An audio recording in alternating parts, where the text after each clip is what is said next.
and team up here in Cairns, far north Queensland. With me this evening is Bill Bates, head coordinator of the Booberism campaign. Good evening, Bill. Good evening, David. Good evening. And our special guest for this evening, ladies and gentlemen, is Chris Squelch. Now, Chris Squelch is a North Queensland local who lives in the Townsville area. He's an ex-RAAF serviceman and has been all around the great country of ours as well as in the Queensland state. And he's done a degree in Nautical Science at UTAS, and specialised in food logistics, and has spent many years in the transport industry working in that field as a manager. He felt the need to give something back and then did a Masters in Health and part of a Batchelor of Psychology. And I think up until now, correct me if I'm wrong, Chris, but you still work with predominantly men and Aboriginal men, and you have been for at least 20 years now. Is that correct?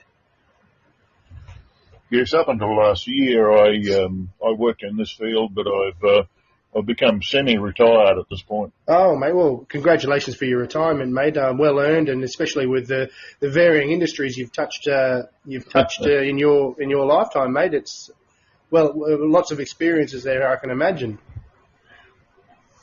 Well, there's a possibility, of course, of giving a bit more back with my experience in food and agriculture, and a personal interest in water conservation. Well, great way to put it into tonight's discussion, which we predominantly wanted to get your views on and your opinions on the North Queensland state of things when it comes to water, because although you have this background in both farming and transport and logistics as well as mental health, you seem to have a bit of a pet love and hobby of assessing North Queensland's agricultural capacity for water retention, and you are very well informed about the current situation of things when it comes to the dams up here, mate. Do you want to elaborate on how you came about to find unrequited love with that sort of a hobby? It's always actually been a hobby. Oh, there we go. Driving around, looking at land, looking at farms, talking to farmers, seeing what people are doing, how they're doing it, what they're growing, what the yields are, and how they're getting them. Agriculture has always basically been a background hobby with me all my life. Well, why not? Because it is the backbone of the area when it comes to central and north Queensland. If it's not cane, if it's not grazing, it's generally anything to do with one of those two branching off. And mining obviously requires lots of water as well. So, do you want to let us know a little bit about? And of course, sorry. And water, of course, is a strategic input. Well, of course, because obviously. I could still remember one of the first things learning about castles is they were only so good as much as the water supply was, because back in the medieval times you could have the best, thickest walls in the world, but it wouldn't matter if you didn't have a lot of water. You ran out of water, you had it. Yes, yeah. I guess the infidels or the whatnot at the gates would have eventually got in because you had to open them, eh? Did you see that picture that I sent? Or it's a short video of the Bertigan Falls Dam in flood the year before last? I don't know if I did myself, sorry, Chris, no, but I remember seeing photos of the Bertigan Dam. Yeah, I sent it to Bill. Yeah, okay, I'll have to make sure I try and get that off Bill, but obviously it's nowhere near that sort of, if it was in full flood when you took those photos, it's not that state at the moment, is it? Oh no, it's only 80% full at the moment. Well, and look, Chris, you are in the Townsville area as well. Do you want to tell us about how even in the last couple of years the Townsville water supply was in dire straits, because I believe it went down to single digits there at one point, didn't it? The water supply, the Townsville City water supply, went down to I think we're knocking on level 4 restrictions. And then the year before last, we got that massive wet season, and of course there was water everywhere. Well, more water yes, and the flooding that ensued. Yes. Well, the Ross River Dam here at Townsville, it filled up to about 250% or 300% or something. And yes, I was looking at that and I was thinking, well, it's only an earth dam. I was starting to get a bit worried actually, but. A lot of the Townsville City was actually flooded, and it cost a fortune. But well, we're not necessarily talking about the Ross River Dam. We're talking about the Aborigines Falls Dam, which is basically a half-finished work in progress. It was a great dam, and it was a great design. As a matter of fact, it was finished all except the 14.6 metre high floodgates in that big gap right in the middle, 800 metre gap in the middle. Now, that those floodgates would increase the size of the lake behind the dam from 1,800 million or 1.8 million megalitres of water. The floodgates would increase the size of the lake to around about 6.5 million megalitres of water. Now, the photo that I sent to Bill shows the Aborigines Falls Dam in flood, and it's worth seeing. Believe me, it's literally an earth-shaking experience. You stand next to it, and the earth shakes with the water going over that dam. Yes, it is quite. It's quite a wide causeway, isn't it? So. Oh yeah. Yeah. You've got 6 or 8 metres of water going over that. Now that works out to around about over about a 5-day period. Even with a moderate flood, it works out to around about 3 million extra megalitres just go straight over that dam wall and out to sea. Yes, and it's an incredible sight. I can't wait to, if Bill would be so kind as to forward that on to me. I look forward to seeing that, because I actually just myself quickly being the way that the modern world is, I quickly looked up the Aborigines Falls Dam and went straight to the Sunwater website, and it tells me it's at 75% capacity, and obviously has a couple of images.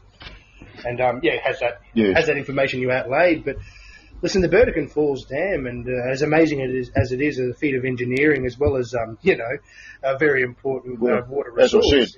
As I said, David, this is a half-finished feat of engineering. Yeah, for 30 years it has sat there now without the floodgates. Wow. Now, those floodgates, on average, would pass around about, a minimum sort of average. Some years it'll do a lot more than this. That's around 3 million extra megalitres of water that just goes straight out to sea. Now, I'll tell you what, from an economic point of view, that translates into, for instance, if we grew cotton, that would it takes 7.8 megalitres of water per hectare to grow a crop of cotton, an irrigated crop of cotton. Now that's about 400,000 extra hectares of irrigated country. And cotton itself is one of the more thirsty of the crops that you can decide to plant on your land, isn't it? As well, from what I understand. So that's a very conservative way to be able to really display how much more land could be cultivated by the use of this excess water that's not being retained. And what's your thoughts then, Chris? I mean, we could talk all night about the political back and forth and why this dam hasn't continued on its development. But why do you think it's taken so long? That's why I'm going to. Yeah. So that's why I'm concentrating almost entirely on the economic side of it. Yeah. The money we're losing. Now that 3 million extra megalitres of water translates into around about 400,000 hectares of cotton at 10 to 15 bales per hectare. That's around $2.20 per kilogram, 227 kilograms in a bale.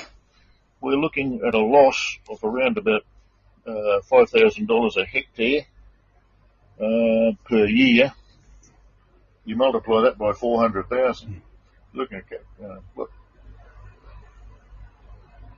2 billion. Yeah, and look, Chris, it's easy to crunch those numbers like you've just displayed when it comes to the actual product at the end of the line. But I mean, as they like to say these days, whenever anyone talks about a cost analysis and the politicians talk about it, is you can't help but to then include, well, what about the ramifications of secondary and third line of jobs that are created through the supply of that agricultural land. Exactly. There's the supply of the irrigation. Economics. Yeah, it's not just the dam itself. You need to be able to then get the water to the land that's going to be cultivated, and all the jobs and requirements ensued. Well, out of that $5,000 per hectare that cotton is going to generate, the farmer's going to make probably about $1,500 a hectare out of that. The other $3,500 per hectare will go to the agriculture, the farm machinery people. It will go to parts and spare parts, fertiliser, electricity for pumping water, the cost of water itself, and then that's the first layer of people. Then there are secondary layers of people. You've got the farmer himself and his family, and all the people that work on the farm are going to buy food, clothing, housing. This is the economy, layer on layer of economy. Well, and now, yeah, that could essentially equal a revitalisation of the local communities around the Burdekin. Sorry, continue. Exactly. Oops. Are you there, Chris? Sorry. Unless you're generating revenue, yep, you don't have an economy. Well, exactly, yes. The economy is everything. It's what everybody is buying and selling in the, let's take the Burdekin area. It's what everyone's buying and selling within the Burdekin area. And outside of that, because you've got banking, you've got insurance, you've got transport, you've got people right to Melbourne who are making money out of the Burdekin. Yes, but it's now, if you're not, it's easy to see a big picture, but that's not necessarily how the political wheels. Yes, the political wheels don't necessarily see the oil that could be there for them, do they? Well, obviously not in this case, because the Queensland government hates building dams, and they're busily knocking one down at the moment. Well, that's because they build it poorly. The Paradise Dam has been. And you know, there was a number of engineering companies who said, yes, we can fix this. You don't have to knock it down. Wow. I was speaking to a couple of engineers the other day about it, and it's a dam which is made out of grouted cement with sand, gravel, and rock, grouted and rolled and in a big layer, back and forth. Yep. You know, what's happened is, at some point in construction, probably on a weekend, they've stopped laying concrete and stopped doing work on it, and the dam wall has become stratified. So it's made up of strata now. Mm-hmm. Now the problem with that is the pressure of the water pushing on the dam wall has tended to force the strata to slide laterally with each other. You know, the simple way of that, of course, is to peg the strata together by drilling multiple pile shafts in the top of the dam, straight down into the bedrock, and anchoring all of the strata together and stopping them sliding. But the Queensland government, with their obvious hatred of, well, it's not so much a hatred of dams, it's a hatred of farming. Infinite wisdom is what it can be summarised as, Chris. Yeah. They hate farming, and they hate farming because of a number of reasons. The same reason they hate family businesses, because they are basically the status quo. And socialists, the whole aim of socialism is to destroy the status quo and rebuild the socialist nirvana on the ashes of the status quo. Now, I've got bad news for you. You and I, we're the status quo. Well, they're happy to employ. So it'll be your ashes. Yeah, and your ashes and my ashes on which it'll be built. Well, that's correct, and the private sector and small business and the employment and the revenue that's created from it is what supplies the revenue to employ public servants, and they're happy to put on more public servants and not reward the private sector to be able to continue doing that. And it's just a vicious cycle. They do not see the simplistic way that they just need to get out of the way. And I've worked in the public service. When it was really good. I remember back in 89, 90, I did a consultancy job for Department of Primary Industry, entitled the Transportation of North Queensland Perishables, a situation analysis. I did that with a very fine economist called Peter Hamilton. And back in those days, there were some brilliant people worked in that department. And it was a joy to work with them, basically. So you get around a table at lunchtime and you'd have all this stuff all ideas being chucked about. And there were people who actually knew what they were talking about. But I think back then there were 5,000 people employed by DPI. And a few years after I left, after the Labor Party gained control, I think with, I can't recall which premier it was, but he fired everybody basically, and it dropped to 500 people in the state. Wow, the DPI at one point just before the 90s, you're saying the DPI was like 500 people or so. Like, yes, yeah. This was who was that guy? Who was the first Labor premier after? No, not Beattie. The one before him, Wayne Goss. Yeah, Goss. Yeah, Wayne Goss, I think it was. Yeah, everybody got fired. And I mean, it's just a ludicrous business. Mm. You're firing the people, the best government brains were fired in the biggest industry, the biggest revenue producer in the state, apart from mining and agriculture. Reminds me of the kulaks. Well, that's the idea. Yeah, they use the peasants to kill. Yeah, they use the peasants to kill the actual successful agricultural families, and then the greatest famine of communist history ensued afterwards because no one knew all the knowledge and whatnot that they took with them. And the ones that weren't killed, they put them on trains, 7 million of them, and took them out to the desert of Kazakhstan and dumped them there. Yes, look, we could talk all night about that, and it's good to be able to laugh that things aren't that bad, but it's the same but different in lots of different ways, because I guess when you have a department that might be honing down on the agricultural industry, and let's face it, most farms are still small business, especially in central and north Queensland, family-owned, multi-generational. They're just there to do what they've always done. And as long as and we're already renowned for having best practice for lots of different industries when it comes to runoff, when it comes to water retention itself, even without the extra capacity of dams, you just need to get out of the way and let farmers be farmers and provide money to the government coffers, don't they? Well, you just think about this. Irrigation water in the Vertigan, it's going to cost me money. Yeah. $42 a megaliter. Why am I going to put too much water on my paddock so that it all runs off into the drainage ditches and out and down the creek? If I've got to pay it, I've got to pay for it. That's exactly I'm right. Not anyway, unless I'm a complete fool. No. Why am I going to load the paddock up with 10 times as much fertiliser, which costs a fortune, if I don't need to? I'm going to put the bare minimum fertiliser on that paddock that's going to do the job. It's going to either grow me cane or whatever it is I'm growing. I'm going to put the bare minimum fertiliser on it that's going to get me that 40 tonnes of cane per hectare, or 8 tonnes per hectare of rice. That's all I'm putting on. I'm not putting on any extra. Well, that's exactly right, and I guess unless I've gone off my head. Well, no, that's the point. I guess that's where it gets different, is because now I believe, and I can assure you that I believe DPI would be significantly more than 500 people these days. That there's so many people involved. You know better than me, of course, Chris, but there's so many people involved in this process that they lose sight of the fact that farmers are still businessmen as well. And it's like, listen here, guys, you can worry about the Great Barrier Reef, you can worry about all of that, but I'm not putting more water on my crops than's needed, creating more runoff. No. Yeah. And I'm not putting any more fertiliser on than I have to pay for. Exactly. I think anything else is just straight up loss. Yes, exactly.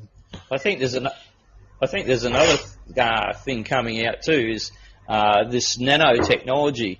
My brother-in-law is in the turf business, and he recently went over to the US and looked at this nano fertiliser. And I believe that the actual reduction in usage of fertiliser is huge, and the movement of the fertiliser from where it's actually applied is almost negligible. It doesn't sort of disappear, and this is the way where the industry has developed these products, simply because they don't want to waste or damage waste resources, which is the fertiliser, and then damage the environment. So these industries, through for the people who use the product, are developing things much faster and better than the government can even think. And these nano fertilisers are going to be game changing. That's right. And the problem we've got now is everybody who actually knew what this was all about has got the axe and the DPI. They're gone. All the experts, all the people that I used to be there with 20, 30 years ago, these sort of people are gone. And now you've got a whole how would I put it without being insulting. They're highly educated, but no practical application, and still think they're going around with superphosphate. You remember when you went to school, they'd have a class for the ones who sort of weren't going to really aspire to much, and it was called social maths or social English or social something or other. Well, most of those people in DPI now, they're social agriculturalists. but never been on a farm. No. Yet they're happy to turn up and tell you how to do it, though, I'm sure. Oh, yeah, they know everything. They know everything about environmentalism and ecological disasters and all the rest of it, without actually realising that that's not actually occurring here at all. Well, Chris, it's a shame. And look, we've even spoken to a fellow farmer like yourself that lived up in Lakeland, and he told us a few stories that were spine shingling, mate. Like, you know, the involvement of the involvement of the bureaucratic process in just trying to make some pumpkins come out the ground, and trying to build a dam on his own property, just to be able to water in those 3 or 4 dry months that he required, was an absolute bureaucratic nightmare, and it was even met with a solution of, I guess there's no other way to say it, Chris, socialist tendencies of, you know, kowtowing it to the local Indigenous community, which isn't, their involvement is important as well, I must admit, and to a certain degree, but it was basically a bribe of forms to get the local communities involved up in the Cape to come down. It was going to cost him $200,000 or $300,000 in flights, get all these elders to come down, have their input, and then be able to build the dam anyway, which would have cost less. So most of this, he just threw the whole idea out. And that's another thing. I've worked with Aborigines for many years, and a lot of them have just simply given up, because it's why waste your time? I mean, you try and do something, and the government will come out and bureaucratise you to death. You own a huge amount, 15% of Australia is owned by Aborigines, and you own all this country, but you can't actually do anything with it. Like, you know, up the Cape, for instance, they've decided they've got this green idea of the wild rivers. Well, those wild rivers, they only flow for about 4 months to 5 months of the year. The rest of the time, there's a big wide sandy bed with nothing in it at all.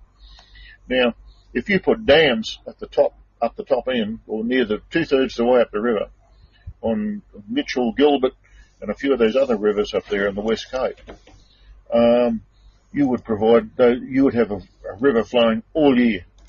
And downstream, where most of the best topsoil has been washed for the last million years, those Aboriginal communities like Arracoon and all the rest of it, they could farm down there. There's you know, I've seen some massive areas that could be farmed. And that's part of the reason why they're so inept in dealing in the actual the problems and the consequences of why the problems exist in the first place, especially when you talk about communities like Arracoon. This is my opinion, of course. It's like, I mean, you're constantly hearing about the troubles that are occurring in Arracoon with the local population and the discontent, or they have nothing to do. And exactly right. Give them opportunity. Give them the ability to say, listen, go out, till the land, and you guys might actually make a good coin. And instead of just hanging around and wanting to, you know, burn down the local station at the taxpayer's expense once every couple of years, how about you have some productive use of your time and actually feel rewarded in that, instead of the government coming in to coddle you and deal with you in the way that they've always done for the last couple of decades. It's just absurd. A lot of people a lot of people are against the old mission system, but I'll tell you something. The old Christian Inland Mission, there was the Anglican Mission to Aborigines around the Gulf, Roper River and Groot Island and around the Gulf country. On those missions, and including places like Doomadgee and a lot of Arakain, Presbyterians and everywhere, do you know that every single person on those missions had a job? Every single person could speak English and read and write English. And just about nearly every single male member of the community at least had an apprenticeship of some description, whether it was woodworking, building houses, brickwork, even to the point of running fishing boats and all sorts of stuff like that. But as soon as the government took over and Gough Whitlam collectivised the Aborigines in Northern Australia, all of that went.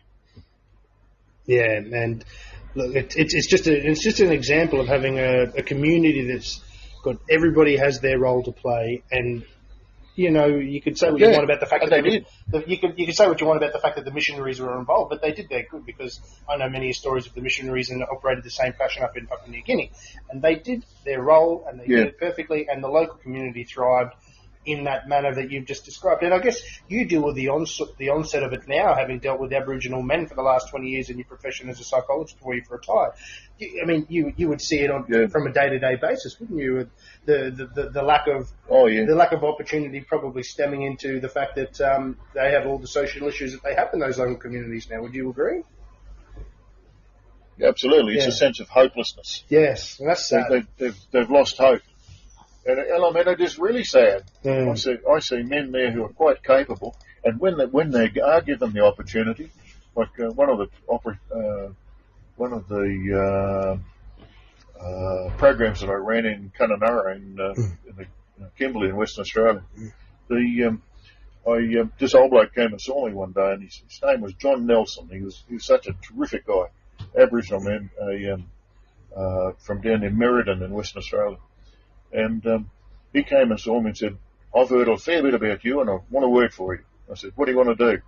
And he said, "Here's who I am for a start." He had a big manila folder of all the accolades that he had achieved, even a letter of commendation from the Prime Minister at one point. And he hands me all this. And I said, "Okay, so what are we going to do?" And he says, "I need you to buy this for me." And it was sand, gravel, wheelbarrows, shovels, cement, gravel. And I said, "What are you doing? Going into the concreting business?" He says, "Exactly, you watch." So they started off doing edgings around the gardens and stuff like that, and improved all that. Then they did paths, and they were laying steel, doing steel fixing and stuff, and then he showed them how to all do that, how to do the formwork.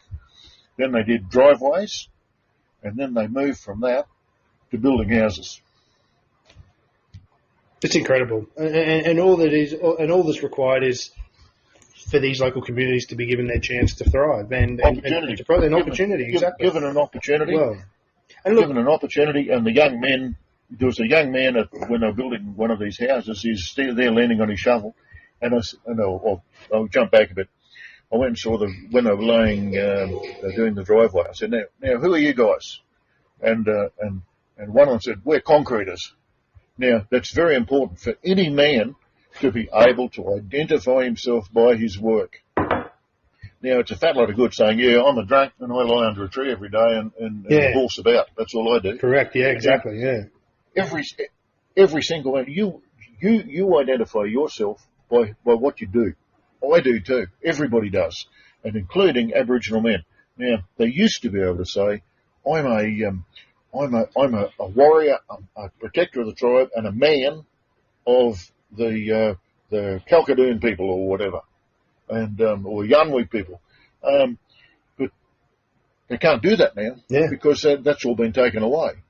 Now, but they do need to be able to say, "I'm a diesel fitter," or "I'm a mechanic," "I'm a concreter," I'm a chippy," "I'm a builder." I do this. I identify myself by this. Now, these guys, when I went and saw them when they're laying the pathway, the driveway, they stood up strong and said, "We're concreters." about a month later, I went and saw them when they're building the first house. I said, now, who are you blokes again? I said, we're builders. Beautiful story. We're builders. It was really good. Look, Chris, and one of the guys said... Sorry, continue, sorry. Yep. Oh, that's one of the guys said, look, I'm going to keep doing this until I get my gold card. Then I'm going to apprentice my niece, my nephews, and all the boys in the family to me. We're going to start a building company. And I said, yes, that's exactly what I want to hear. Yeah, look, Chris, not too much on a tangent, but this has been a great conversation to lead, and part of the reason why we believe there should be another state for Central and North Queensland, mate. If it's not for the simple purposes of the political will to be able to get things like the Burdekin Dam invested in adequately, or all the other dams that are possibly shovel ready or just need that 10-year period of,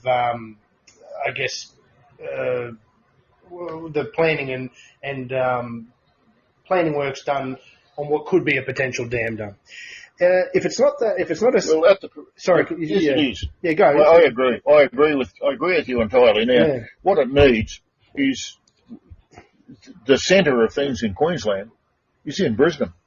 That's 1,480 kilometres away. Well, of course, yes. Now, the thinking in George Street in Brisbane gets diluted more and more and more the further away from the centre of Brisbane that you get. By the time you get up the Cape or up the Gulf or out to Western Queensland, it's been diluted to such a point that it's non-existent. Well, that's the point. Is now, because if they can't even adequately finance a thing like the Burdekin Dam upgrade, or actually get the funds ready for projects like other dams, like the highway upgrades, how do we think that they're ever going to solve an issue like an Aboriginal community like Arakoon having a percentage, like having their population feel a sense of hopelessness and never actually having the ability to solve those problems? Because in a new state, we not only would we have the political will to actually get things like dams built, get things like highways upgraded, but the social implications of having the representation to what would then have the highest percentage of population of Aboriginal and Indigenous people, and it would include the Torres Strait, would actually have the best opportunity of solving these issues by giving them the opportunities and prosperity through things like the agricultural boom that would happen through a dam up in the Cape, because the Mitchell catchment has huge potential.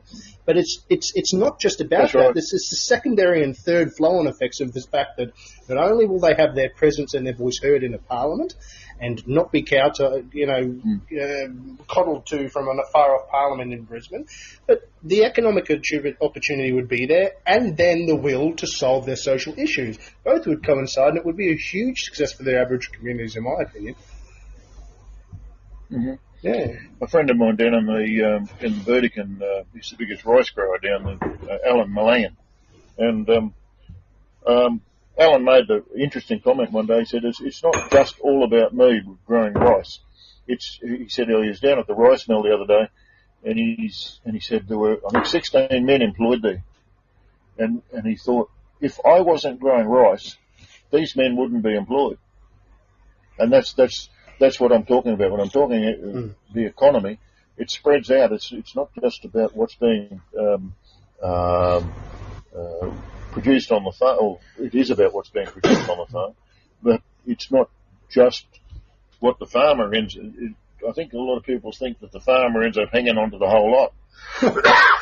Out of that $5,000 per hectare, out of that $5,000 per hectare with cotton, he only ends up keeping about $1,500 if he's lucky. Yeah. If I can just jump in there. Yeah, Bill, did you have something to say? The rest of it gets... Well, I mean, people keep going on about this thing about distance. It has got nothing to do with distance. It's about mindset and what their wants and needs are versus ours. I mean, it's not as though they're just 1,600 miles or 1,600 kilometres south from us in Cairns. They're actually in another universe. What they deem as how the world should look and how Central and North Queensland should look for them is completely different. What we need to be a vital community and wealth producing community. Their vision or their universe, they look at it as just a space of land and basically, I think their preference is that it's just a wild piece of thing and there's no humans in it whatsoever. Yes, So that's exactly right. It's got nothing to do with distance. I mean, the whole point is, if you just cut out the southeast corner, the people in Bundaberg have a lot of similarities with the people in Burketown. The people in Monto have a lot of similarities with the people in Mareeba, but they have nothing to do with the people in Brisbane and the way they think. So that's the problem. It's their view of the world that's the problem. We need to extract ourselves out and get away from their view of the world and how we should operate, and operate in our own real world under our own parliament. So that's the biggest problem. It's not distance. It's simply their mindset and what they believe from their theories on how the economy should run, how industry should run, how the environment should run, versus how we need it to run to actually create wealth. And I think that's the big difference. But if we could just move back to a lot of people in Brisbane have no idea where the wealth in the state is actually, the revenue is actually generated. Exactly. They think that they're the ones generating it, but they're not. They're 2 and 3 and 4 sort of levels or quantum leaps away from the source of the wealth. The source of the wealth is their money is recycled money. Exactly. Yes, they're handling the products, the inputs and the outputs from agriculture and mining. Well, if we just go back to the water, when in this election we've had a bit of buttering up of the Central and North Queensland public in regards to both the Liberal and Labor sort of making overtures about the Bradfield scheme, and then you've got the competing project, which is the favourite of the Catters, is Hell's Gates.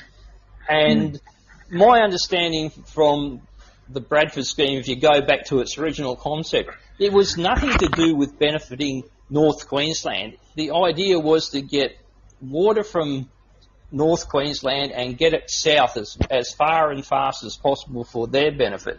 So in the scheme of things, a Bradfield scheme, do you think it is a benefit really to North Queensland? Like, I can't see it being any good to Cairns. I doubt it would be much good to the people of Townsville. And well, you don't need water up in Cairns, so you get enough coming out of the sky to keep it going. Oh, well, we need the storage capacity. Like, they keep talking about, we want to increase the population. But I tell you what, we get to water restrictions pretty quick when there's a bit of a lag between the wet season, as I tell you. So it's like Townsville. It's a stupid situation. Here we are in the 21st century, and we're really dependent from time to time on the rainfall. Now, and the councils have to worry about it. You tell me if the Logan Council or the Gold Coast Council has to worry about water supply in southeast Queensland.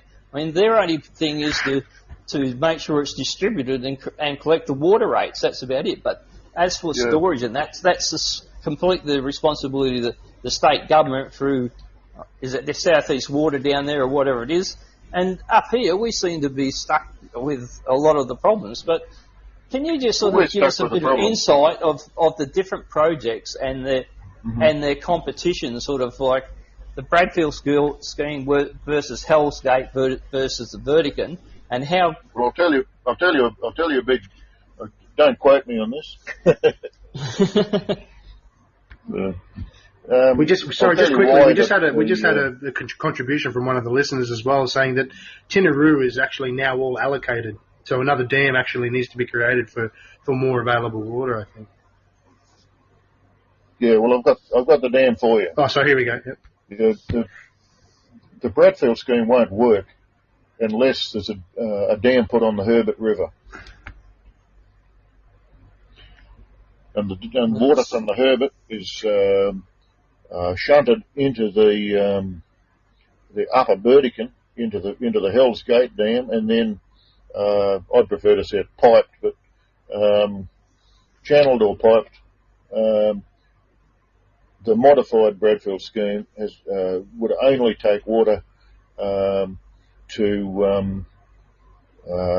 the Western Plains, basically, of Queensland, the Richmond, Huon and Richmond Downs, and the Aramac Plain. That's as far as the water would get, as far as I'm concerned. All this rubbish about piping it to New South Wales, well, yeah, maybe they should move here. and what's the sort of the figures like? What's the cost and readiness of the Burdekin versus Hell's Gate versus Bradfield sort of thing? The Burdekin Dam, the Burdekin finishing the Burdekin Dam will probably cost about between 1.1 and 1.5 billion, depending upon what needs to be done. But the main thing that needs to be done is purely the 14.6 metre floodgates and the concreting to support it, and also some remedial work, probably about 300 million, I think, on the saddle dams, just to bring them up to par. That means just sort of strengthening them a bit. That's about all. But I believe there's no environmental hold-ups with that. It's actually everything. No, none at all. The land is already owned. Mm. The land's already owned, and has been leased back to graziers around the dam. So the land is owned. You don't have to buy any land. The dam itself was built with the specification to have those 14.6 metre floodgates. So it doesn't require too much extra effort, basically, apart from the saddle dams, in more construction. Now, I'll tell you one great secret, basically. You've got all these people jumping on board with Hell's Gate Dam and the Bradfield scheme and everything, for one reason. They know that they're not. You notice they're not jumping on board with me with Burdekin Falls Dam, because that's only going to be about a bit over $1 billion, and that's affordable. That might actually happen. Now, if they put their mind to it, because the government put up $3.3 billion the other day for water retention here in Queensland. Now, that's the federal government. Now, the reason all these characters are jumping on board with the Bradfield scheme and the Burdekin and the Hell's Gate Dam is because they know damn well that the chances of it being built in their lifetime and yours and mine is zero. It's not going to happen. Exactly. And therefore they can get on board. So they can have a free ride. Yeah, no cost at all. They can have a free ride, pretending that they're out there with a huge vision, making vast things happen. When in actual fact, they know damn well they're not going to have to do anything at all. It's an empty promise, and it's election time. What do you expect, I suppose? And listen, that's right. $1 billion. It's a bit like the. Sorry, Chris, go. Yeah, it's a bit like the Bruce Highway. We've been promised that every year for 50 years. Exactly. Another reason for a new state, and that's the point I was about to make, is when you see the disparity of electorates and how they're placed around the state and the concentration of them around the CBD. And I mean, we even touched on the fact that, we're starting to get inner city electorates going to that green tendency, and that's their prerogative. That's fine. But when you see that the wealth generated in the state is a vast array of things that those sort of political ideals are against, it's all the more reason that those of us that understand its importance should say, years have got to stop. Fine, that's if you want to start thinking like that, here's a line. Now make your economy work without affecting the rest of us in the state. What would then become a new state. But then you also see the way that the political game is played when it comes to a thing like the building of the Cross River Rail and the allocation of funds to be able to move people in the southeast corner comes up freely. Not a problem. $8-10 billion to Stewart. But the $1 billion required to make the Burdekin Falls 14 metres higher and have huge economic potential for the whole of the region, no, that's not important.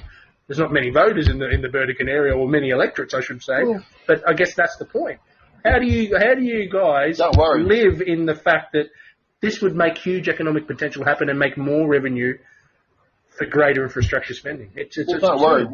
We are up here. We're totally aware that the $5 billion for the Cross River Rail The only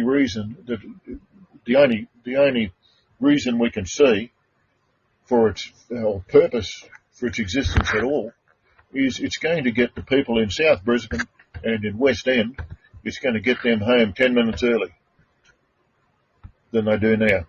Yep. That's all it'll do. That's all that it will do. It'll get them home 10 minutes earlier. Same with the building of a second And M1. for $5 billion, that's a hell of a lot of money to spend on that's, that's $500 million a minute. Yep. But the worst thing about that is when you think about like with the train movements in Brisbane, the taxpayer actually has to subsidise each fare by approximately $11. So for every trip a person or any number of people take, the taxpayer is subsidising that system at $11 a hit. So it's not just the upfront cost of the $6 billion. It's an ongoing cost. Ongoing cost forever and ever. The taxpayers go to subsidise these journeys. I mean, fair enough. Yes, we pay for public transport and that to a degree, but when it's getting up to that sort of level, it's beyond beggars belief. And the other thing is, this governments over the last 20 years have accrued a debt now over $100 billion in southeast Queensland, in Brisbane. If we have a separate state and walk away, we walk away with zero debt. We do not take any of that debt with us. They can keep it, and they don't get our coal royalties to pay off their credit card. And that's what a lot of people need to wake up to, is the longer we stay, the only thing we get from southeast Queensland and the Brisbane Parliament is increased debt. We've gone up in the this term of government, we've gone up from $17,000 per person to $20,000 per person public debt. And what have we got to show for it? Nothing. It's time to leave people. We've got half-finished roads, half-finished dams. We've got a lineup of stupid legislations regarding agriculture and mining, which are just ludicrous, which just just designed to prevent revenue generation. Like this business, 3 million extra megalitres of water going straight out to sea. And I could show you here, how much you generate. We've since the dam was built 30 years ago, we've lost about 60 to 80, or probably more if you count more high-priced products, like tomatoes, capsicums, or something like that. In that Bowen area, that generates around $460 million out of vegetables every year. 460 million. Bowen. Look. So with more water, we produce more. You put it on the ground and magical things happen. Unfortunately, magical things don't happen out of the Queensland government. You get in your car and go down to Bowen and see how many, and then drive around and ask the farmers, why are your paddocks empty? We couldn't plant enough tomatoes this year. Why not? Not enough water. Too expensive. Too expensive as well. Not enough water. Yeah. Too expensive. The cost of pumping it, the cost of electricity, the cost of the water. Yep. Well, that's Chris, I've got a question, because excuse my ignorance, especially when it comes, you're well informed when it comes to the Burdekin, as well as most of the other dams that might be shovel ready in Queensland. But, is there a hydroelectricity component of the Burdekin? Yeah, there was with the 14.6 metre floodgates, there was supposed to be, and this was part of what was going to make the dam pay and make the cost of water cheaper, was a 500 megawatt power hydro station as well on that dam. Constantly churning, so the irrigators constantly making electricity. Yeah. Yeah, for the irrigators to run the pumps. Yeah. Well, up your direction, the Tully Millstream project, you realise that that's half built. All the tunnels and everything are all built. And it got stopped halfway by the Greens because they couldn't stand the thought of 2,500 acres of rainforest being knocked down for expansion of the dam. That Tully Mill stream, hydro stream, that was going to generate 750 megawatts of hydroelectricity. What I don't understand about the people down in the cities is their hatred for water. Like, a puddle of water is a great thing. I mean, it brings so much life. I mean, yeah, all right, you've got rainforests and you put them underwater, but just having a surrounding permanent lake, freshwater lake, brings all sorts of teeming life, wildlife into the environment. It's not necessary. The storage of water is not necessarily a killer of life or nature. It's a blessing in so many. I'm sure these people, if you came up with a plan to make a complete oasis of the Simpson Desert, they would object to it. They would. I guess it makes me think immediately of the black-throated finch when it comes to the Adani argument.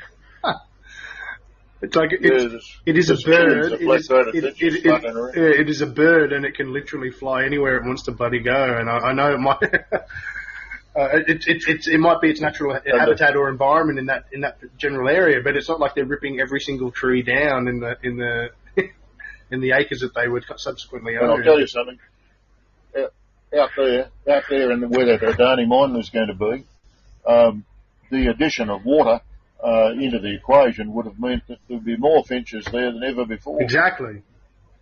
Birds generally love the water as much as anything. That's right. Well, I reckon all they have to do is build a McDonald's or something and have an outdoor sitting area, and just all the sort of little brown finches and other little scavenger birds, they seem to make a great home. I can't imagine, where I live, when I get out to mow the lawn, I'm sort of greeted by several woolly wagtails that live in our environment, are only too happy to see me with a noisy mower, and then come flying across the grass, grabbing bits and whatever insects come off the ground to feed on. So it's strange that there's so many birds and that can adapt and suit our lifestyle and fit in with us. I just find it strange that they are all threatened by even a minor change in their environment. It seems ludicrous to me. By the inner city people that don't experience the lives that we experience here, and which is more wilderness than they'll ever experience in the concrete jungles. It's just life. The human interaction with the environment around it is not evil. It may be that we're dominant, and when we're laying a slab, a tree might never grow there again. It might be that the creation of a dam, makes a little part of a forest go underwater, but they don't talk about the thousands of acres that might subsequently grow the forest next to the rivers outside of that. But it's all evil. The natural environment. Jump back a bit. The greatest damage to the environment and threat to wildlife in Australia or in Queensland at this point is the Brisbane, Gold Coast, North Coast metropolitan zone. Well, exactly. That's the greatest threat to the environment at the moment.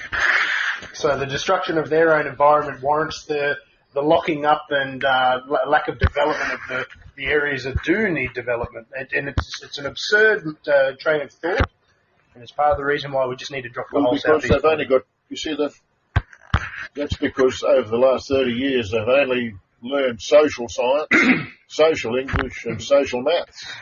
Oh. And subsequently now we're left with all these social problems thanks to them. So That's right. Oh, well. Look, gentlemen, it's been a wonderful discussion. I just wanted to mention we're coming up to an hour. We like to try and not take too much away from your evening, Chris, or all our guests. So, Bill, was there any finishing questions you wanted to ask Chris while we've got him still for the next 5 or 10 minutes that we haven't touched on? Not really. Like I say, my interest was in regard to the water, being water-wise in North Queensland. I mean, we're coming up with the election, and there's a lot of promises and information out there about different water things, but we really do need a sort of assessment group or something to come along after this and sort the wheat from the chaff to make sure we get the best projects in the quickest possible time and actually deliver water rather than put the ones that are only going to ever be on the never. So I think that's going to be the best possible one you've got. The best possible one you've got on the table is the Vertical Falls Dam, raising the level, putting in the as designed floodgates, 14.6 metres high, not what the present government is talking about by raising it 2 metres. That's just to make sure. That's just to make sure we don't get the 14.6. That'll wreck it completely. Well, and subsequently, if it's designed for the extra 14 metres, why put a Band-Aid on when keep doing these 2 metre at a time things which will only make it weaker as it goes? Because they do not want an expansion in farming. They hate farming. It's ludicrous. They all have this idea that farming is destroying the environment and killing the reef. You know that fucking reef. This is French. Continue. Most of us can't afford to go and see the blasted thing anyway, or spare the time. And what's it there for? Japanese and Chinese tourists, basically. You ask how many people in Queensland have actually been to see the reef? Well, it costs you $299 to go. If you're an ordinary old tourist and haven't got the means, it costs you $299 to go out there. So, you know, if you save up for it, it's a once in a lifetime experience, and you could get it, and you could get a rotten day. Exactly, yeah. I've been to the reef a few times. Down in the Whitsundays, but the excuse me, the reef is going to become a more of a burden to us than anything else, because apparently we can't farm because of the reef, we can't mine because of the reef, can't fish. You can't fish because of the reef. You can't sort of blow your nose because of the blasted reef. But here's the thing. Why are we so worried about such a temporary, short-term thing like the reef?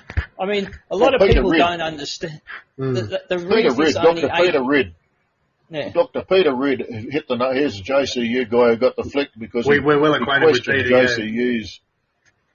Yeah. Well, Peter's right. Peter's absolutely correct. And he just because he's a genuine scientist with a genuine skill and capacity, a proper education, and knows what he's talking about. See, he's not towing the line. The political line is that the reef is being destroyed and mining and agriculture is doing it. And we need more money to research it, to keep our jobs. That's like 400 million actually. It's just a long-term gravy chain for pseudoscience. That's all it is. Pseudoscience. But you see, the money is running out. The money is running out. You keep spending. You keep sending $2 to $3 or $4 billion worth of water. That's what it's worth. Straight out to sea every year over the Vertical Falls Dam, and you'll go broke in there. Well, we already are. With reaching $100 billion in debt in the Queensland state, I think we already are past that point, Chris. Well, we've got to stop being idiots and start raising some revenue. Well, we'll do it in a new state, mate. At least we can put it. We'll do it in a new state. We can put it to far better use, I reckon. I think we could too. Yeah. I would personally. I'd go a bit further.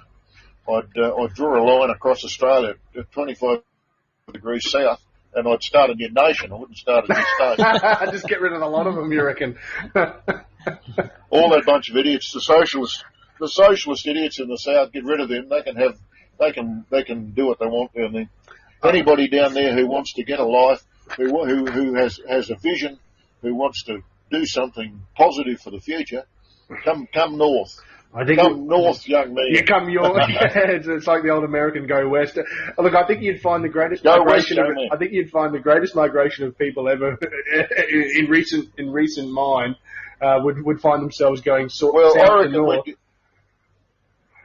I reckon we'd get about 5 million people. Come and live the tropical, beautiful lifestyle, and there's you can just live outdoors and enjoy the lifestyle which the traditional Aussie lifestyle should have been. Yeah, but create wealth. And create also wealth. You can mine. Yeah, create wealth. You can create wealth for yourself, have a decent lifestyle where you're not living on handouts from the government. You know that your kids will be looked after. They'll have decent health, decent education, and opportunity. Opportunities, and the government will spend money on things that create revenue, not on idiot ideas that just blow it. Exactly, and they've got plenty of idiot ideas. We need to get rid of the lot. Look, gentlemen. Now you tell me. You tell me how stupid it is to spend $200 million on a stadium, football stadium in Townsville, when you haven't even got a guaranteed water supply. Look, the mind boggles, Chris. We can only hope one day it'll boggle a little bit less. Thank you very much for your time this evening, mate. Let's wrap it up. I don't want to take too much. It is getting late in the evening. Thank you very much for joining us this evening. We really appreciate your time. It's been very insightful. I especially enjoyed your thoughts when it came to your dealings in psychology when it comes to Aboriginal men in the communities, and of course your expertise when it comes to water. It's been absolutely a pleasure talking to you. Thank you very much for sparing the time out of your busy evening. Thank you very much. And thank you, gentlemen, for giving me the opportunity. No, that's no worries. Thanks, Chris.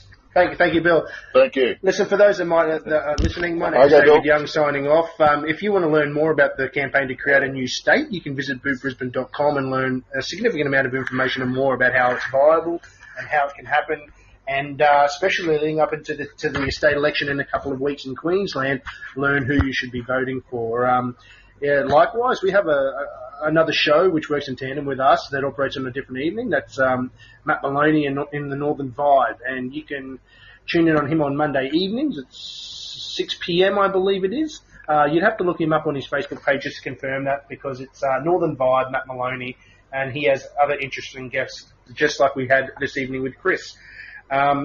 Likewise, you can like us on Facebook at bootbrisbane.com's Facebook page, as well as the sponsor of this show, Yes to a North Queensland State, where you can always keep up to date with the campaign of the creation of a new state and learn of interesting yet ridiculous stories, just like we heard this evening when it comes to the bureaucratic process in Central and North Queensland and how we need to be rid of it.